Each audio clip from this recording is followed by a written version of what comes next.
आणि आता मुंबईमध्ये काय घडलं ते आपण पाहूया।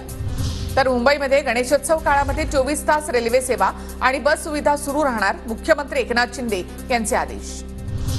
ठाण्याच्या बाळकुंभमधील दर्शन ज्वेलर्समध्ये 4 चोरांकडून दरोडे टाकण्याचा प्रयत्न, नागरिकांनी एकाला पकडून चोप दिला, 3 फरार, सीसीटीव्हीमध्ये घटना कैद।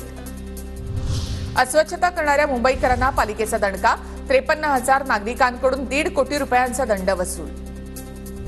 स्वातंत्र्य दिनाच्या पार्श्वभूमीवर पोलीस पदकांची यादी जाहीर, महाराष्ट्राला 17 गॅलेंट्री मेडल जाहीर। विशिष्ट सेवेसाठी महाराष्ट्राला 3 राष्ट्रपती पोलीस पदकं, तर गुणवत्तापूर्ण सेवेसाठी महाराष्ट्राला 39 पदकं जाहीर। मुंबईमध्ये वाहतूक नियंत्रण शाखेच्या विशेष मोहिमेअंतर्गत 221 ई बाईक चालकांवर कारवाई, तर 290 ई बाईक्स जप्त, कारवाई केलेले चालक विशेषतः डिलिव्हरी बॉय। अंधेरीमधील गोखले रोडच्या पुलाच्या दुसऱ्या बाजूच्या गर्डरची जोडणी ही 23 ऑगस्ट पर्यंत पूर्ण होणार। पुलाच्या दुसऱ्या बाजूच्या गर्डरचे सगळे भाग जे आहेत ते मुंबईमध्ये दाखल झालेत, जोडणीचं काम सुरू झालंय। मुंबईसह महाराष्ट्रातील सर्व गोविंदांचा विमा उतरवण्याची मोहीम सुरू, गोविंदांना विमा संरक्षणासाठी 24 ऑगस्ट पर्यंत अर्ज भरण्याचं आवाहन। नवी मुंबई विमानतळाच्या धावपट्टीची पुन्हा चाचणी सुरू, 2025 मार्च अखेरीस मालवाहतुकीची विमान वाहतूक सुरू होण्याची शक्यता।